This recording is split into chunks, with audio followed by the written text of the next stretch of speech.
Bismillahirrahmanirrahim. Assalamualaikum warahmatullahi wabarakatuh. Monggo kita membaca surat Al-Fatihah terlebih dahulu, karena memang kunci dari keberkahan itu adalah dengan memondasi. Pondasi itu ada pada kalimatullah, kalimat-kalimat Allah. Pondasi itu ada pada memuliakan Gusti Allah. Jadi semakin kita banyak memuliakan Gusti Allah, harapannya kita semakin diberkahi oleh Allah Ta'ala. Karena apa? Karena hidup itu kalau tanpa didampingi dengan nilai-nilai keberkahan Allah Ta'ala, maka kita akan menjadi kehidupan yang hampa. Jadi hidup ya hanya sekedar hidup, tetapi tidak bernilai ibadah. Artinya di sini ada nilai-nilai yang hilang, yang miss. Apa itu? Yaitu nilai-nilai kepatuhan, kepasrahan, ketertundukan kepada Allah Ta'ala. Sehingga bisa kita jumpai banyak manusia-manusia yang dia hidup tetapi hatinya tidak mendapatkan nurullah, cahayanya Allah Ta'ala. Hidupnya tidak mendapatkan rahmatnya Allah Ta'ala, kasih sayangnya Allah. Jadi kalau Allah itu tidak hanya sekedar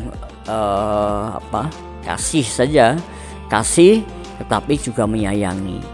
Oleh sebab itu pondasi Al-Fatihah, karena memang Fatihah ini sebagai kunci pembuka, maka itu harus dikedepankan. Paling tidak kita mengucapkan basmalah, itu sudah bagus. Karena sekali lagi yang membedakan antara ibadah, sesuatu yang dinilai ibadah dengan sesuatu yang tidak ada nilai ibadahnya adalah pondasi ketakwaan kepada Allah, pondasi memuliakan Allah, dan pondasi mendahulukan Allah Ta'ala dengan melafazkan kalimah-kalimah thayyibah, kalimah-kalimah hasanah yang itu bertautan kepada Allah Ta'ala. Maka silahkan kita membaca Fatihah. A'udzubillahi minasyaitonirrajim. Bismillahirrahmanirrahim. Iyyaka na'budu wa iyyaka nasta'in.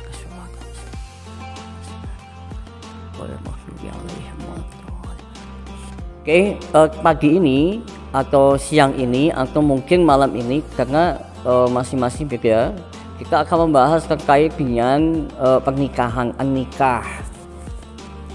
Ternyata nikah apa toh? Nikah itu dalam konsepsi Islam itu, nikah itu sejatinya adalah ikatan yang sah, nikahu, ya, nikah, ikatan yang sah. Sah dalam apa? Sah dalam pandangan agama, sah dalam pandangan adat kebiasaan, sah juga dalam pandangan hukum positif. Jadi nikah itu adalah menghalalkan.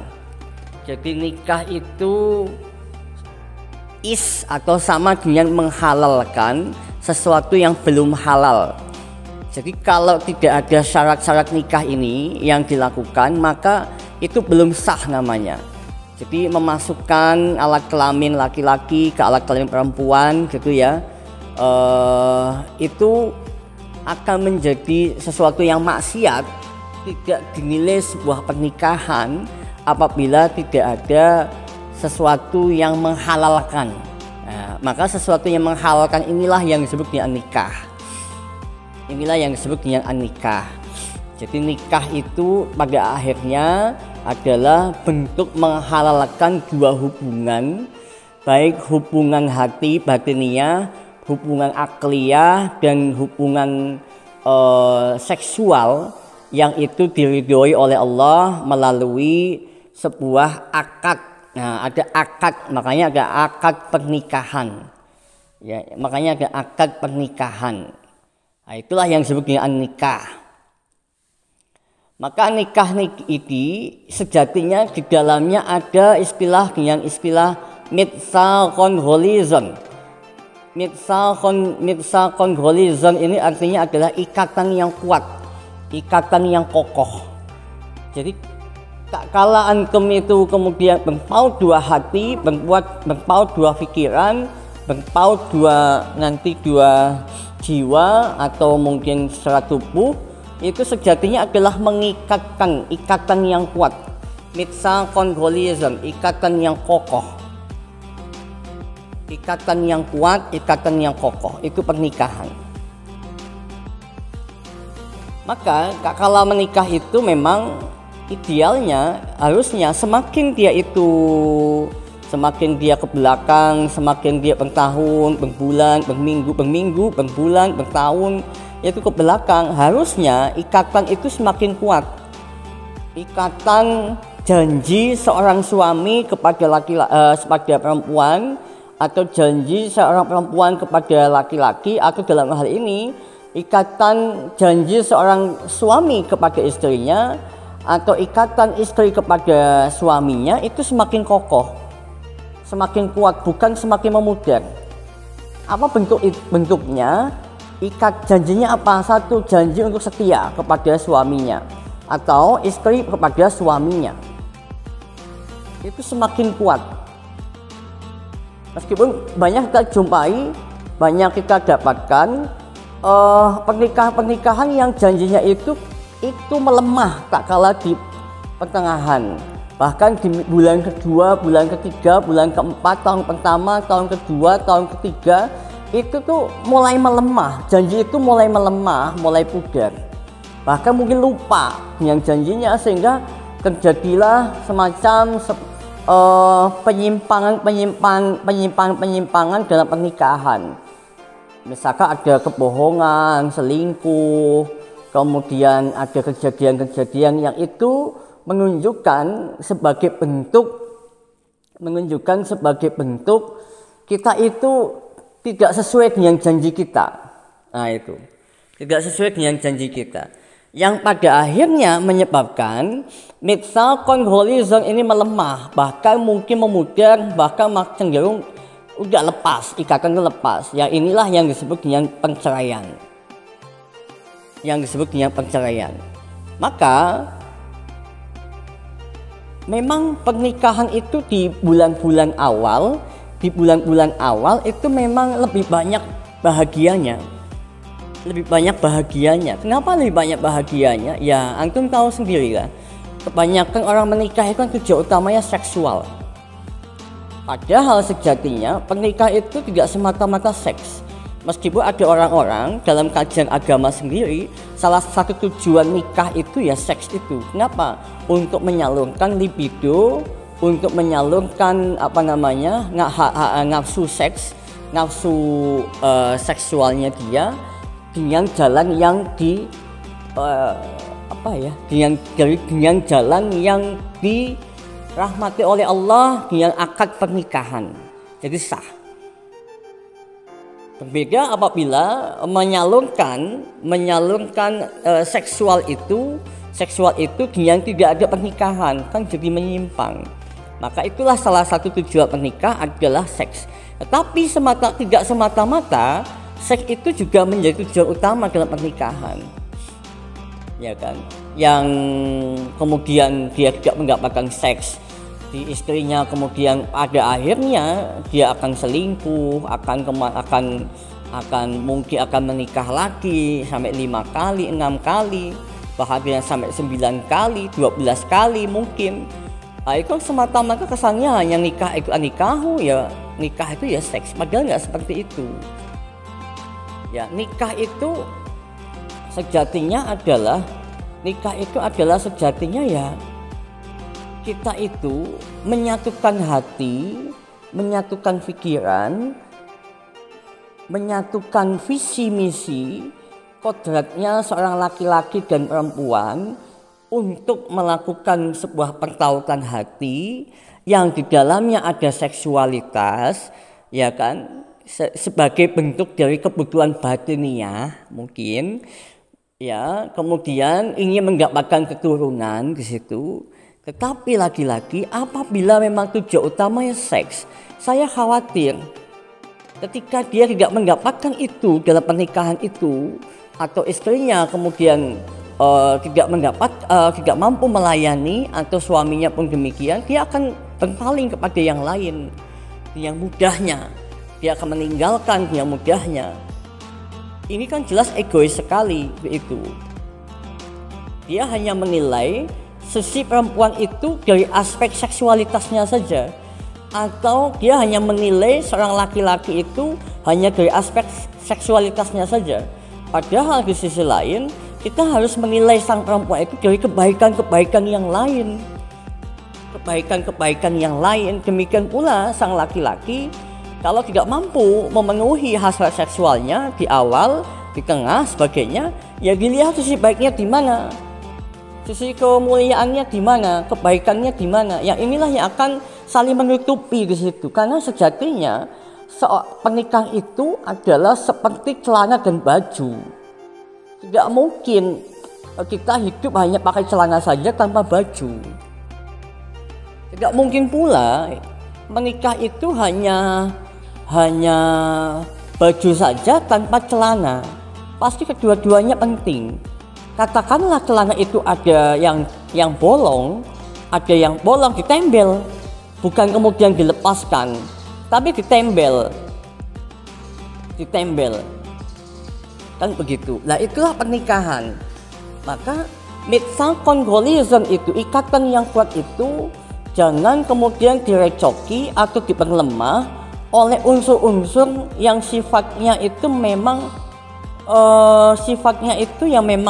itu bisa saja terjadi kepada manusia sebagai bentuk dari kelemahan manusia itu sendiri. Nah, itu begitu.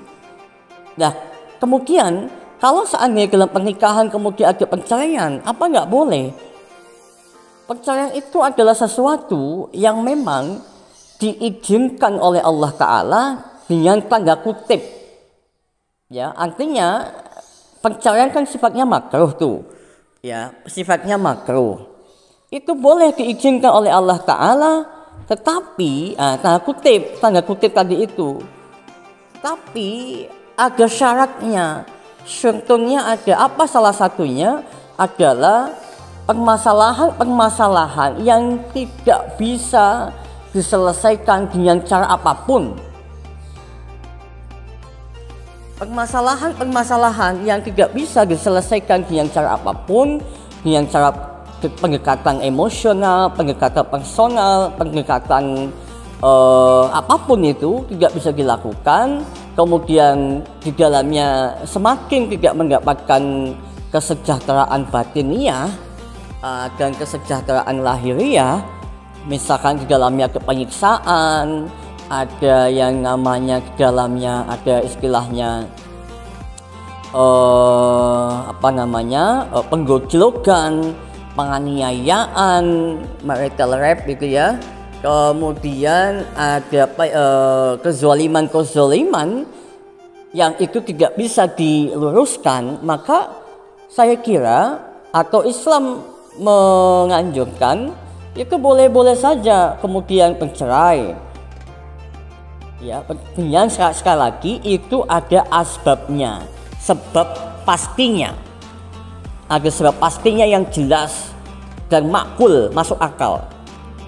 Kalau kemudian perceraian itu sifatnya dibuat atau disengaja, atau masalah kecil yang digede-gedeke, yang dibesar-besarkan, kemudian sebetulnya masalah-masalah itu bisa diselesaikan dengan hati yang dingin, kepala yang dingin, dengan kejiwaan yang legowo, saling watawasau bil haq, ya, saling menasehati, dan kemudian tidak ada egoisme yang tinggi di situ, dan saling menerima kelemahan, kelebihan pasangannya.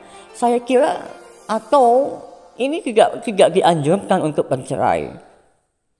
Tidak dianjurkan untuk bercerai karena perceraian ini sifatnya maksus, hanya khusus saja, khusus yang memang sudah tidak bisa itu diselesaikan. Sudah tidak bisa diselesaikan dengan baik. Maka oleh sebab itu diperbolehkan. Ya.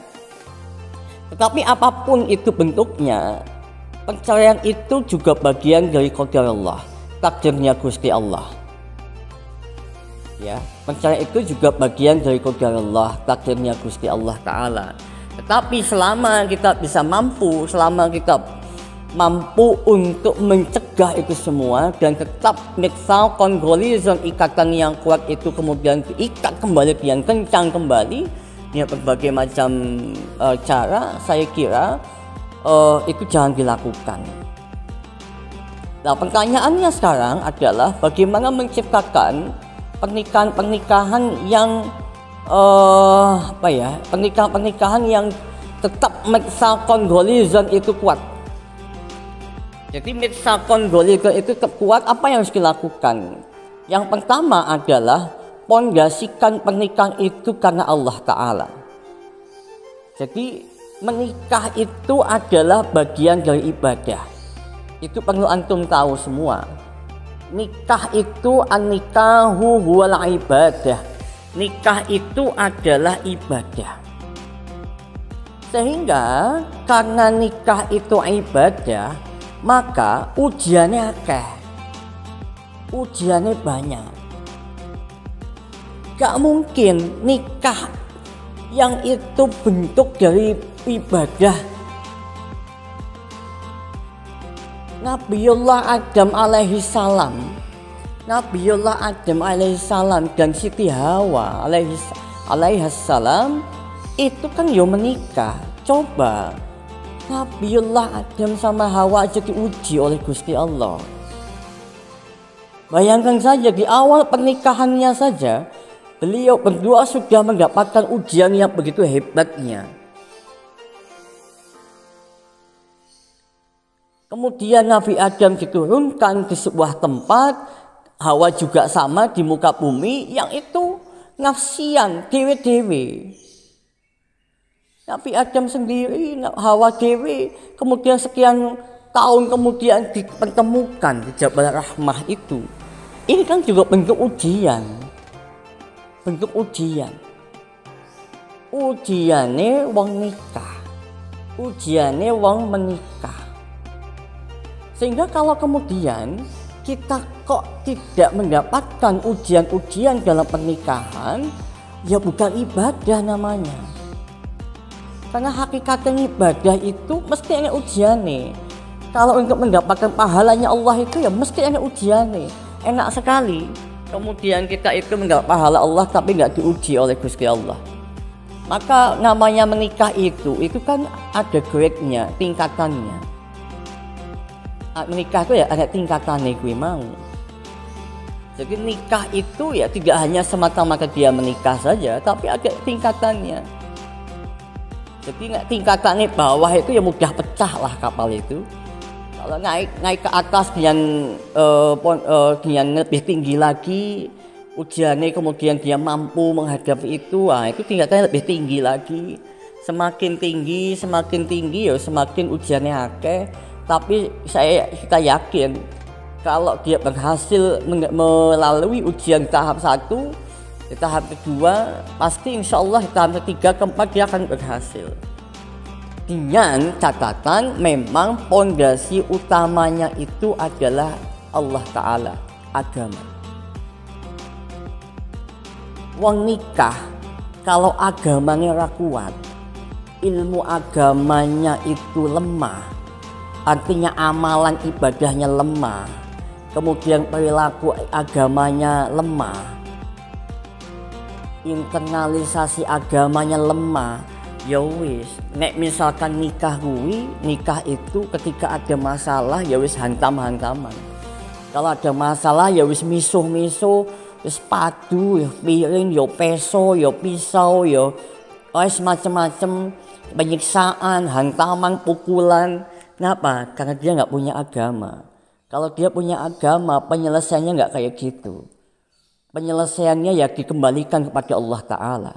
kemudian meminta kepada Allah Ta'ala, dia sholat kepada Allah Ta'ala, meminta petunjuk kepada Allah Ta'ala, meminta kesabaran kepada Allah Ta'ala, meminta keikhlasan kepada Allah Ta'ala, meminta jalan keluarnya kepada Allah Ta'ala. Iyyaka na'budu wa iyyaka nasta'in. Hanya kepadamu lah ya Allah saya menyembah, dan hanya kepadamu lah ya Allah saya meminta pertolongan. Nah, dalam konteks seperti ini yang pada akhirnya kemudian akan meningkatkan derajatnya wong nikah itu mau. Ya. Kemudian yang kedua, supaya mitsaqon gholizon itu kuat, supaya mitsaqon gholizon itu kokoh, apa yang harus dilakukan? Yang kedua adalah perbanyak ilmu-ilmu terkait dengan menikah. Karena banyak sejatinya antara pasangan itu yang miskin ilmu menikah. Jadi nikah itu bukan hanya sekedar dia menikah. Masa pacaran dengan masa nikah itu gak bodoh. Menghadapi suami yang mungkin gak romantis, dengan suami yang romantis itu juga gak bodoh. Menghadapi suami yang cuek, dengan suami yang mungkin lekocotan begitu ya nggak sama. Jadi masing-masing itu punya karakter sendiri-sendiri. Tidak bisa dipaksa. Suami yang dasarnya memang dia nggak romantis dipaksa pasangan romantis, orang bisa. Kita yang memahami dia. Kenapa? Karena mungkin saja keluarga dia memang nggak romantis. Ketika dia kecil sampai dia dewasa memang tidak ada itu harmonisasi dalam keluarganya. Sehingga memang dia tuh nggak bisa pakai bunga, pakai coklat, gak iso, dipaksa-paksa ya gak iso. Yang pada akhirnya apa? Istrinya yang nggak paham, suuzonnya tinggi, pikirannya negatif terus. Akhirnya apa? Membubrahkan larikan, membubrahkan mitsaqon gholizon itu. Atau suami yang memang romantis banget tapi istrinya nggak romantis, itu juga harus saling memahami, mengerti. Jadi suami nggak perlulah terlalu lebay gitu, sok romantis sekali padahal istrinya emang nggak suka, karena emang sejarahnya beda. Jadi masing-masing itu punya karakter dewe-dewe, tidak bisa disamakan. Kalau nggak saling memahami di situ, inilah yang menyebabkan mitsaqon gholizon akan lemah. Ikatan yang kokoh itu akan semakin lemah. Ini kan ya bahaya. Jadi oleh sebab itu belajar ilmu menikah itu sangat penting. Sekarang kan mulai banyak kan di YouTube itu banyak sekali kajian-kajian menikah, kajian-kajian pernikahan, kajian-kajian parenting, itu banyak sekali. Sehingga dengan demikian memang akan mampu membawa sisi pernikahan itu kepada penguatan mitsaqon gholizon itu tadi. Ya, itu yang kedua. Yang ketiga apa? Untuk mengikatkan kekuatan itu, yang ketiga adalah bahwa rumah tangga itu pada iklim spiritual, iklim religi, iklim spiritual. Dan ini adalah kewajiban bukan hanya suami kepada istrinya, tetapi istri kepada suaminya, dan juga antara suami dan istri kepada anak-anaknya. Aspek bangunan sisi-sisi spiritual itu harus dibangun dengan kuat. Jangan sampai bangunan agama itu di bawahnya bangunan duniawi. Nanti yang akan kita dapatkan ya hanya dunia saja. Sholatnya nggak pernah dipikirkan, maca Qur'annya nggak pernah dipikirkan, ibadah mahdoh, goreng mahdohnya nggak pernah dipikirkan. Yang dipikirkan hanya duit, ekonomi, besok makan apa, besok sekolah bayar pakai apa. Anaknya kalau ranking 1 bahagia sekali, kalau ranking 20 marah luar biasa. Tapi kalau anaknya nggak sholat, anaknya kemudian nggak sholat, kemudian biasa-biasa saja, anaknya nggak bangun untuk sholat, ya biasa-biasa saja, anaknya nggak masuk sekolah negeri, perguruan tinggi negeri, marahnya luar biasa. Tapi kalau anaknya nggak puasa, ya biasa-biasa saja. Itu berarti aspek bangunan spiritualnya nggak nyampe. Ini yang membahayakan. Yang pada akhirnya perilaku orang tua itu akan membawa kepada perilaku anaknya. Orang tuanya bangunan spiritualnya lemah, anaknya juga kalau nggak sholat biasa-biasa saja. Atau kalau suaminya nggak sholat, istrinya ya biasa-biasa saja. Sholatnya bolong-bolong ya biasa-biasa saja. Kan ya bahaya. Yang pada akhirnya apabila ada masalah ini tidak akan selesai ujung pangkalnya. Kenapa? Tidak ada pertautan kepada Allah Ta'ala yang memberikan ujian tadi itu, ujian pernikahan tadi itu. Tidak akan nyampe pesannya itu. Maka oleh sebab itu, pernikahan itu adalah bangunan yang kokoh. Di awal dia menikah, karena tujuan dia nikah kan sebetulnya untuk nikah dia sekali dalam seumur hidup. Maka nikah itu ujiannya mesti banyak sekali. Nah kalau apa-apa diuji kemudian dia langsung cerai, apa-apa diuji kemudian dia langsung mundur, apa-apa diuji kemudian dia nggak jadi melanjutkan pernikahan. Nah terus gimana? Ini mungkin saja aspek spiritualitas dalam pernikahan itu nggak kafah, nggak sempurna. Ini yang membahayakan. Ini yang sangat membahayakan sekali. Maka oleh sebab itu, bangunan sisi-sisi spiritualitas dalam rumah tangga harus diperkuat. Jangan biarkan anak-anak kita nggak sholat 5 waktu. Jangan biarkan rumah tangga itu kering dengan bacaan Al-Quran. Jangan biarkan rumah tangga kita itu tidak saling menasehati dalam hal kebaikan agama. Karena itu akan membahayakan sekali. Ingat, sekali lagi kita tekankan, nikah itu ibadah. Dan nikah itu karena ibadah pasti ujiannya banyak. Maka untuk selanjutnya kita kuatkan mahligai pernikahan kita kokohkan mahligai pernikahan kita, sehingga satukan visi misi kita dalam rumah tangga, tujuan kita dalam rumah tangga, yang pada akhirnya nanti akan mendapatkan kenikmatan, keberkahan, keselamatan, kerahmatan, dan keberkahan dalam pernikahan. InsyaAllah yang akan dibahas lain waktu. Billahi taufiq wal hidayah. Assalamualaikum warahmatullahi wabarakatuh.